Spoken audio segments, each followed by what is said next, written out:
হযরত আলী রহমতুল্লাহ আলাহ ইসলামের ইতিহাসিক জ্ঞানের প্রদীপ। হুদায়বিয়ার সন্ধি ইসলামের ইতিহাসে একটি উল্লেখযোগ্য ঘটনা। এই সন্ধির লেখক ছিলেন হযরত আলী ইবনে আবু তালিব রহমতুল্লাহ আলাইহ। রাসূল সাল্লাল্লাহু আলাইহি ওয়াসাল্লামের যুগের সব যুদ্ধেই আলী রহমতুল্লাহ আলাইহির সাহসিকতা ও বীরত্বের পরিচয় দিয়েছিলেন। এই কারণে রাসূল সাল্লাল্লাহু আলাইহি ওয়াসাল্লাম তাকে হায়দার বা সিংহ উপাধি দিয়েছেন। খন্দকের যুদ্ধের সময় রাসূল সাল্লাল্লাহু আলাইহি ওয়াসাল্লাম আলী রহমতুল্লাহ আলাইকে জুলফিকার নামের একটি তলোয়ার দেন। আলী রহমতুল্লাহ আলাই ছিলেন রাসূল সাল্লাল্লাহু আলাইহি ওয়াসাল্লামের আপন চাচাতো ভাই। রাসূল সাল্লাল্লাহু আলাইহি ওয়াসাল্লামের চাচা আবু তালিবের ছেলে। রাসূল সাল্লাল্লাহু আলাইহি ওয়াসাল্লামের নবুয়ত প্রাপ্তির সময় তার বয়স ছিল 10 বছর। সেই সময় তিনি ইসলাম গ্রহণ করেন। কিশোরদের মধ্যে তিনি ছিলেন প্রথম মুসলিম। রাসূল সাল্লাল্লাহু আলাইহি ওয়াসাল্লামের প্রত্যক্ষ তত্ত্বাবধানে তিনি শিক্ষা লাভ করেন। তিনি ছিলেন কুরআনের হাফেজ এবং একজন শ্রেষ্ঠ মুফাসসির। আলী রহমতুল্লাহ আলাই নিজেই বলেছেন, কুরআনের এমন কোনো আয়াত নেই যা নিয়ে আমি রাসূল সাল্লাল্লাহু আলাইহি ওয়াসাল্লামের সঙ্গে বিস্তারিত আলোচনা করিনি।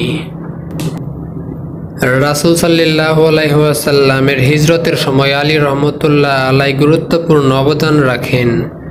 অবিশ্বাসীদের যেন সন্দেহ না হয়, এই জন্য আলী রহমতুল্লাহ আলাইকে নিজের বিছানায় শুইয়ে দিয়ে রাসূল সাল্লাল্লাহু আলাইহি ওয়াসাল্লাম আবু বকর রহমতুল্লাহ আলাইকে সঙ্গে নিয়ে রাতের অন্ধকারে মদিনায় রওনা দেন। সুবহে সাদিকের সময় মক্কায় লোকজন রাসূল সাল্লাল্লাহু আলাইহি ওয়াসাল্লামের ঘরে আসে এবং দেখতে পায় আলী রহমতুল্লাহ আলাই তার বিছানায় শুয়ে আছেন। খলিফা নির্বাচিত হওয়ার পরপরই তিনি ইসলামী রাষ্ট্রের রাজধানী মদিনা থেকে ইরাকের কুফায় হস্তান্তর করেন। তিনি ন্যায়পরায়ণতার সঙ্গে তার শাসন কাজ পরিচালনা করেছেন। হিজরি 37 সনে সংঘটিত সিফফিনের যুদ্ধে আলী রহমতুল্লাহ আলাইয়ের খুব প্রিয় একটি বর্ম হারিয়ে যায়।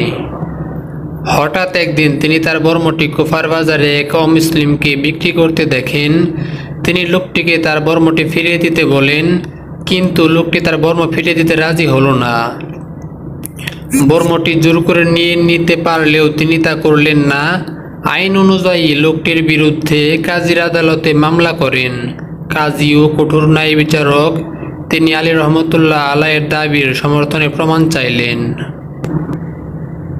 আলী রহমতুল্লাহ আলাই কোনো প্রমাণ দিতে পারলেন না।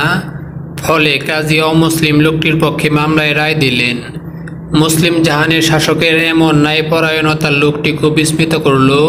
এই মামলার প্রভাব লোকটির উপর এতটাই পড়েছিল যে সে মুসলমান হয়ে যায়। লোকটি বলে ওঠে, যে ধর্ম এমন সুন্দর শিক্ষা দেয় সেদিন অবশ্যই সত্য।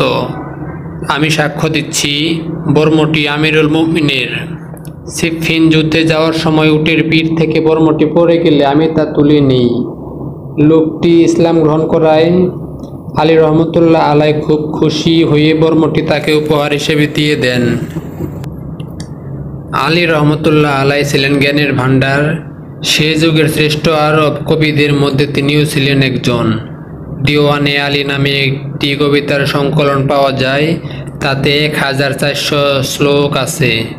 তিনি ছিলেন একজন সুবক্তা। নাহজুল বালাগা নামে তার বক্তৃতার একটি সংকলন আছে।